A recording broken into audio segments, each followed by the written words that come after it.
모든 성도님 분들께 주님의 평안을 빕니다. 네. 지난 4주간 처음으로 했던 새가족 교육을 마쳤습니다. 참여해주신 모든 분께 감사드립니다. 시중에 훌륭한 새가족 교육 교재들이 있지만요, 우리 교회 맞춤으로 새롭게 제작해서 나누었는데요. 저도 교재를 만들면서 우리 교회의 정체성과 방향, 또 현재와 미래를 또 성찰하고 정립할 수 있는 시간이어서 참 감사한 시간이었습니다. 교육에 참석해 주신 분들께서 또한 잘 경청해 주시고 또한 좋은 질문을 해주셔서 더욱 알찬 시간이 될 수 있었던 것 같습니다. 특별히 지난 주일 이 마지막 4주차 교육이 이 성령 강림 주의가 이렇게 맞물려 있어서 제게는 더욱 뜻깊었는데요. 우리가 이렇게 하나님의 가족이 될 수 있는 이유는 교육적인 지식이 아니라 우리와 함께 하시는 성령 하나님으로 말미암아 우리를 한 가족으로 묶어주시는 우리 하나님으로 말미암아 되는 것이니까요. 새가족 교육을 마쳤지만 하나님의 가족으로서 함께 걸어가는 신앙의 여정이 우리에게 시작되었습니다. 예루살렘 다락방에 모인 제자 공동체 위에 성령 하나님께서 임하시고 그들이 다양한 언어로 복음을 전하고 다양한 모습의 사람들이 교회 공동체가 되었던 것처럼요, 우리를 통해서 이 복음이 증거되고 잃어버린 자들이 하나님께로 돌아오는 역사가 이루어지기를 소망합니다. 우리를 하나로 묶으시는 성령 하나님, 우리를 통해 새해를 이뤄가시는 성령 하나님의 역사하심을 신뢰하며 우리 함께 걸어가기 원합니다. 한 번 더 이 인사를 하고 싶네요. 이제 우리는 예수 그리스도의 몸된 교회에 속한 한 지체입니다. 앞으로 우리 공동체가 하나님의 나라를 향한 여정 속에서 풍성하게 열매 맺기를 다시 한번 기도하며 축복드립니다. 아멘. 우리 잠시 기도하겠습니다. 주님, 이제 주님의 말씀을 나누고자 합니다.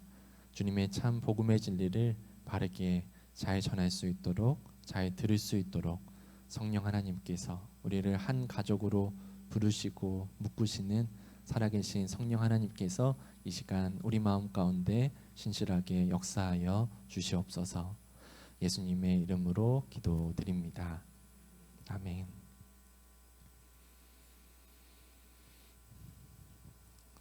연말이 되면요, 이 어김없이 각종 시상식이 열립니다. 이 화려한 조명 아래서 이 수많은 사람들의 주목 속에서 이 수상자들이 무대에 올라와서 이 상을 받죠. 이 상을 받는 사람은 이 저마다의 수상 소감을 말하는데요. 가족들도 이야기하고 이렇게 같이 했던 스태프들도 이야기하고 막 자기 부모님께 전화를 하는 연예인도 있더라고요. 근래 제가 가장 기억에 남는 수상 소감을 한번 생각해 보았는데요. 저는 이 봉준호 감독의 수상 소감이었습니다. 한국인 최초로 이 아시아계 감독으로서 두 번째로 이 오스카 상을 수상하고, 그때 봉준호 감독이 자신에게 쏟아지는 스포트라이트 속에서도 자신이 스승처럼 여기는 감독을 이렇게 수상 소감으로 이야기했습니다. 이렇게 이야기했어요. 어렸을 때 항상 가슴에 새겼던 말이 있었는데요. 영화 공부할 때 가장 개인적인 것이 가장 창의적인 것이다. 그 말을 하셨던 분이 누구냐면 제가 책에서 읽은 거였지만 그 말은 우리의 위대한 감독 마틴 스코세이지가 한 이야기입니다 하면서 자기랑 같이 경합했는데 자기는 상을 받고 그 거장 감독은 상을 못 받았거든요. 딱 그 감독을 손으로 가리켰을 때 이 카메라 감독이 딱 그 감독을 비추고 모든 사람들이 일제히 다 일어나서 기립박수를 그 거장 감독에게 보냈던 그 장면이 생각이 납니다. 정말 전 세계인, 우리나라 시상만이 아니라 전 세계인이 주목하는 그 자리에서 자기 자신을 먼저 자기 자신의 이야기를 말한 것이 아니라 자기 자신을 있게 한 그런 거장 감독의 이름을 딱 이야기하는 그 순간, 그 순간이 마치 저는 영화의 한 장면처럼 느껴졌습니다.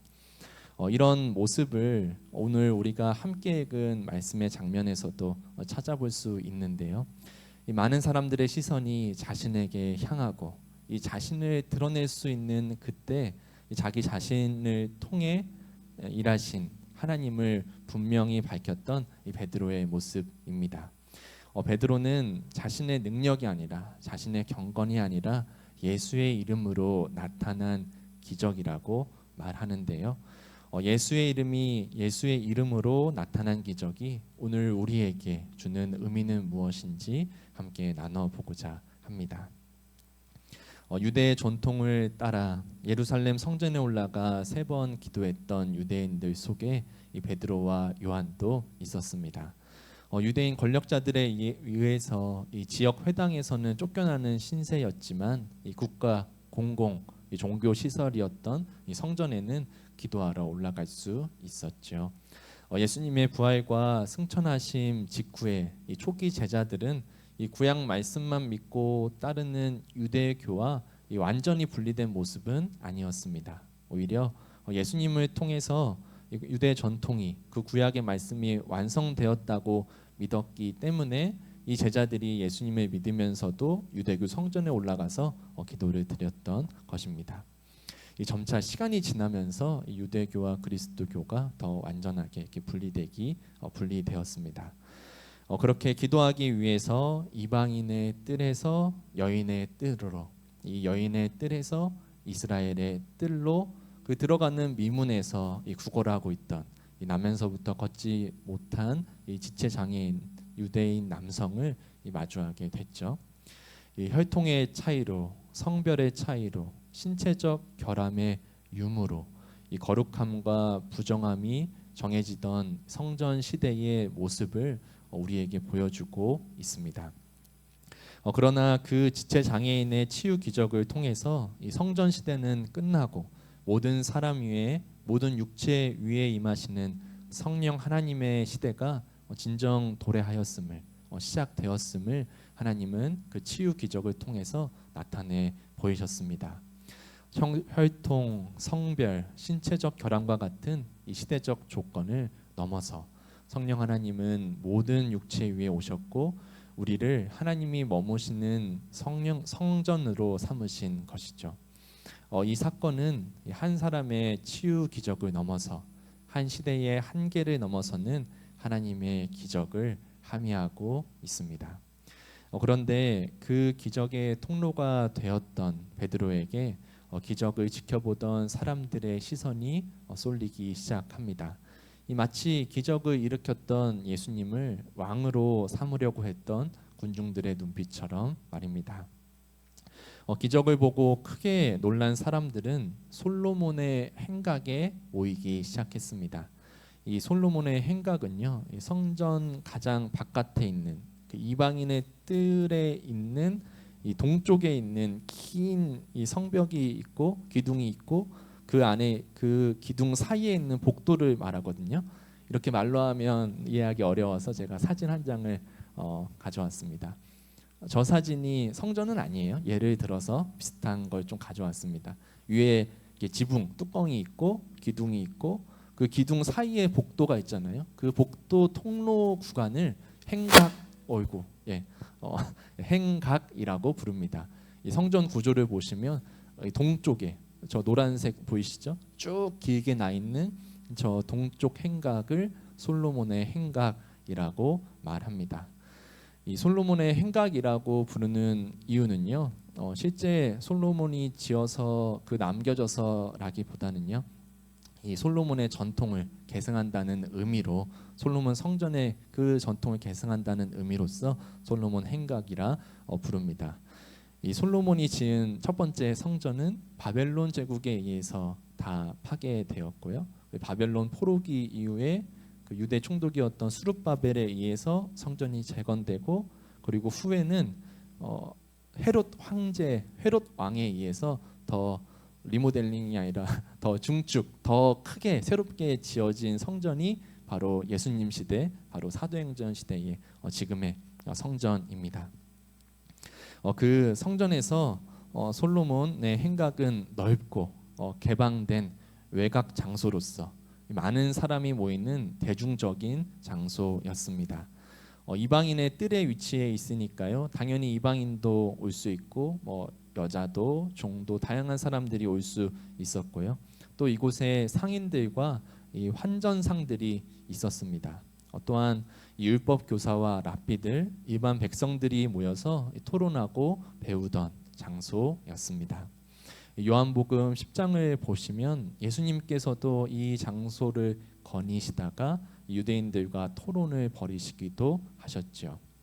정리하자면 베드로와 요한은 기적 이후에 이 기도하기 위해서 성전 안쪽으로, 이스라엘 뜰이겠죠, 성전 안쪽으로 들어가서 예배드리고 기도드린 다음에 설교하기 위해서, 복음을 증거하기 위해서 솔로몬의 행각으로 나왔다는 것이죠. 대중적인 장소로.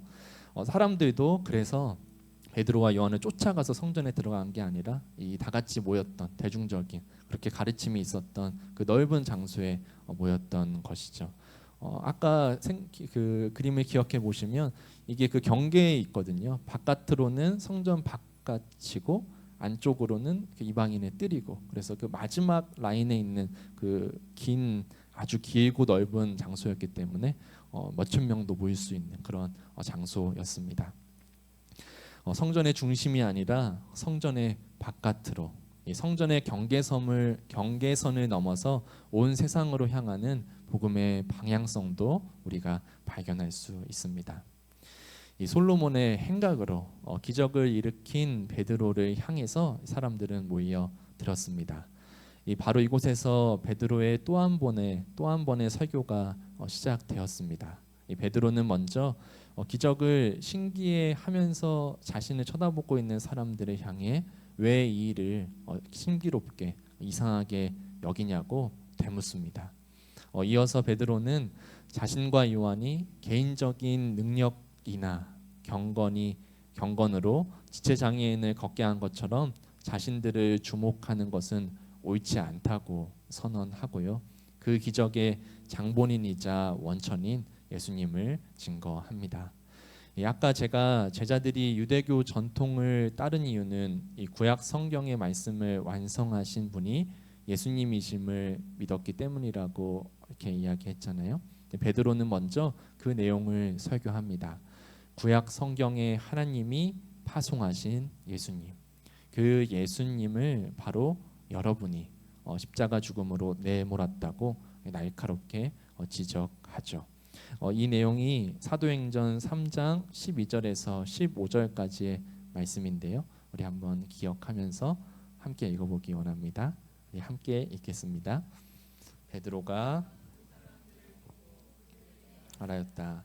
이스라엘 동포 여러분, 어찌하여 이 일을 이상하게 여깁니까? 또 어찌하여 여러분은 우리가 우리의 능력이나 경건으로 이 사람을 걷게 하기나 한 것처럼 우리를 바라봅니까? 아브라함의 하나님과 이삭의 하나님과 야곱의 하나님, 곧 우리 조상의 하나님께서 자기의 종 예수를 영광스럽게 하셨습니다.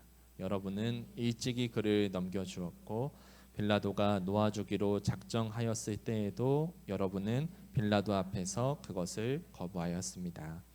여러분은 그 거룩하고 의로우신 분을 거절하고 살인자를 놓아달라고 청하였습니다. 그래서 여러분은 생명의 근원이 되시는 주님을 죽였습니다. 그러나 하나님께서는 그를 죽은 사람들 가운데서 살리셨습니다. 우리는 이 일의 증인입니다. 아멘. 이 베드로는 유대인 청중들에게 익숙한 신앙 고백의 문구, 아브라함의 하나님, 이삭의 하나님, 야곱의 하나님, 곧 우리 조상의 하나님을 언급하면서 이 설교를 시작합니다. 자신들이 믿는 구약 성경의 하나님께서 바로 예수님을 통해 구원의 일을 이루셨음을 선포하는 것입니다. 이 베드로는 예수님을 그분의 종이라 부르며 구약의 예언자들이 말해온 고난받는 종, 하나님의 구속사역을 성취하시는 메시아가 곧 예수님임을 전한 것입니다. 그런데 이 하나님이 보내신 종을, 그 진리를 깨닫지 못하고 이 로마 제국과 유대 종교 권력자들의 동조하여서 죽음에 이르게 한 그들의 오판을 아주 날카롭게 정면으로 지적하죠. 이 계속되는 베드로의 설교는 정죄로 끝나지는 않습니다. 이 하나님께서 예수를 죽은 자 가운데서 살리셨으며 그 부활의 증인으로 자신들이 이 자리에 있다고 담대하게 선포합니다. 이 잡혀갈까 두려워서 숨어 지내던 베드로의 모습과는 전혀 다른 베드로의 모습이죠. 그리고 나서 베드로는 이 치유 기적이 바로 예수의 이름으로 말미암은 것임을 밝힙니다. 이 치유받은 지체 장애인 유대인 남성은요, 이 베드로와 요한을 따라 함께 성전에 들어가고 또 함께 복음을 증거하는 설교 자리에도 따라와서 곁에 있었던 것 같습니다. 베드로는 이 청중들을 향해서 여러분이 지금 보고 있고 또 알고 있는 이 사람이 바로 예수의 이름으로 완전하게 치유받았다고 설교하죠. 곧 베드로가 말한 예수의 이름은 기적을 일으키는 주문이 아니라 하나님의 뜻에 순종하신 그분의 인격과 사명 전체가 담겨 있는 이름인 것입니다. 우리를 구원하기 위해 이 땅에 오신 구약의 예언을 성취하신 이름, 죽음을 이기시고 부활하신 능력의 이름, 지금도 살아계시고 역사하시는 자기 백성을 회복시키시는 구원의 이름이 바로 베드로가 선포한 예수의 이름입니다. 오늘 본문 사도행전 3장 16절에 그 예수의 이름을 말하는 내용이 있는데요. 제가 한 번 더 읽겠습니다. 그런데 바로 이 예수의 이름이 여러분이 지금 보고 있고 잘 알고 있는 이 사람을 낫게 하였으니 이것은 그의 이름을 믿는 믿음을 힘입어서 된 것입니다. 예수로 말미암은 그 믿음이 이 사람을 여러분 앞에서 이렇게 완전히 성하게 한 것입니다. 예배 부름 때도 잠깐 설명을 드렸듯이요. 성서에서의 이름은 단지 식별하기 위한 수단이나 호칭이 아닙니다. 즉 예수의 이름을 믿는다는 것은요, 그분의 인격과 사역, 그분의 죽음과 부활, 그리고 지금도 살아계셔서 역사하시는 그분의 통치를 신뢰한다는 뜻입니다. 그 믿음으로 말미암아 그 믿음을 힘입어 기적은 일어난 것이죠. 우리도 평소에 우리도 예수님의 이름을 힘입어 기도하잖아요. 우리도 기도 맨 마지막에 예수님의 이름으로 기도합니다. 이렇게 기도하죠. 이 예수의 이름이란 성서의 뜻을 생각해 볼 때 우리가 예수님의 이름으로 기도드립니다라고 기도를 마무리하는 건 어떤 의미일까요? 조금 제가 풀어서 이야기하면 이런 뜻 아닐까요? 주님, 제가 구하는 이 모든 이 기도의 내용이 주님의 뜻과 성품, 그 복음에 합당한 기도로서 주님께 올려드리기 원합니다. 이런 뜻 아닐까요? 물론 우리의 유일한 중보자 되신 예수님의 이름을 힘입어 예수님께 하나님께 기도를 드려야 우리의 기도가 하나님께 올려드려진다라는 그런 뜻도 있고요. 그 기도도 맞습니다. 근데 어떤 그런 기도의 조건과 규칙처럼 그런 기도의 문구가 사용되는 것 같습니다. 우리의 유일한 중보자 대신 예수님의 이름을 힘입어 기도하는 것 맞고요. 그리고 동시에 그 이름에 합당한 그 이름에 일치하는 기도로서 주님께 우리의 기도, 나의 기도가 올려드리기 원한다는 그런 간구의 의미도 그 기도 문구 안에 담겨져 있는 것입니다. 지난 주일 예배를 마치고서 우리 함께 식사하고 또 교제를 나누며 서로의 말씀을 듣고 난 그런 나눔을 함께 나누었는데요. 한 집사님께서 우리 자신의 경험을 나누어 주셨습니다. 밝히지는 않겠습니다. 누군지는 다 아시겠지만 한 아픈 후배를 위해서 그 후배가 교회를 다니지 않는데도 불구하고 예수님의 이름으로 치료되기를 원하는 간절한 마음으로 그 후배를 위해서 붙들고 기도해 주셨다고 나누어 주셨는데요. 그 기도를 통해 눈에 보이는 기적은 일어나지 않았을지라도 저는 하나님의 기적이 진정 나타난 순간이라고 느꼈습니다. 이 다른 일을 위해 예수님의 이름으로 기도한다는 건 무슨 뜻인가요? 엄밀히 말하면 그저 병이 낫고 안 낫고를 판단하는 기준으로서 그 이름을 말한 것이 아니라 그 사람을 향한 주님의 뜻과 주님의 나라가 정말 그 사람 속에 이루어지기를 원합니다라는 마음으로 기도한 것이잖아요. 하나님께서 그 기도를 들으시고 그 방법, 그 기도의 응답으로서 그 병을 낫게 하실 수도 있고 낫지 않게 하실 수도 있는 것이죠. 꼭 병이 나아야만 하나님을 믿는 것은 아니니까요. 병이 나아서 하나님을 믿을 수도 있고 병이 낫지 않음을 통해서도 하나님을 만날 수 있으니까요. 아마 제가 생각하기에는 이렇게 내가 교회를 다니지 않아도 이렇게 나를 붙들고 나를 위해서 이토록 진실하게 기도해 주시는 그 집사님의 기도를 통해 그 손길을 통해서 그 순간만큼은 정말 하나님의 손길과 하나님의 마음을 그분이 느끼시지 않았을까. 바로 그런 기적의 순간이 바로 그 기도의 순간이 이미 아니었을까 생각해 봅니다. 우리가 예수님의 이름으로 기도하면서 낙심하지 않는 이유도 저는 여기에 있다고 생각합니다.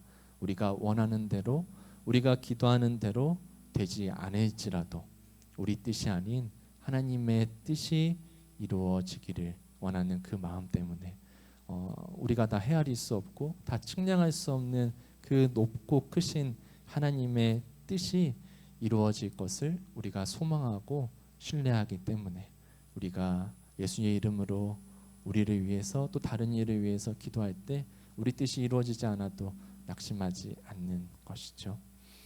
집사님의 이야기를 들으면서 저도 제 자신을 되돌아보게 되었습니다. 저도 언제 정말 내 주변에 하나님을 믿지 않는 이들에게 예수님의 이름으로 담대하게 정말 그 사람을 붙들고 기도한 적이 있었는지 말입니다. 주님의 인격과 사역, 그 죽으심과 부활하심을 기억하며 지금도 살아 역사하시는 그분의 통치하심을 의지하며 신뢰하는 그런 기도로서 말입니다. 우리가 주님의 이름으로 기도하는 것은 하늘의 영광을 위해 주님께서 들어주신다고 주님은 우리에게 약속하셨습니다. 주님께서 요한복음 14장 13절 14절에 우리에게 이렇게 말씀하셨습니다. 너희가 나의 이름으로 하나님 아버지께 구하는 모든 것, 곧 나의 성품과 나의 사역, 나의 뜻 안에서 구하는 것, 내가 그 일을 이룰 것이다. 내가 너희의 기도에 응답하는 이유는 하나님의 사랑과 뜻이 이 세상에 드러나고 결국 하나님 아버지의 이름이 영광을 받으시게 하려는 것이다. 아멘. 사람들은 기적을 일으킨 베드로를 주목했지만 베드로는 기적의 원천은 사람에게 있지 않고 예수의 이름에 있음을 선포하였습니다. 베드로가 예수의 이름으로 일으킨 기적은 병이 낫는 것이 목적이 아니었습니다. 병을 고치신 주님께 나아가고 주님을 찬양하게 하고 주님의 증인되어 살아가게 하기 위한 목적이었습니다. 주님은 오늘 우리에게 예수님의 이름으로 살아가라고 말씀하십니다. 예수의 이름으로 다른 이들을 주님께 나아가게 하고 주님을 찬양하게 하고 주님의 증인되어 살아가게 한다면 우리 매일의 삶이 곧 기적인 것입니다. 지난날 예수의 이름으로 일어난 베드로의 기적은 오늘날 예수의 이름으로 살아가는 이들을 통해 다시금 동일하게 이루어지고 있습니다. 우리 매일의 삶이 예수님을 가리키는 이정표가 되기를, 하나님의 가족 되어 예수의 이름으로 오늘을 살아가는 우리 모두가 되기를 간절히 축원드립니다. 아멘.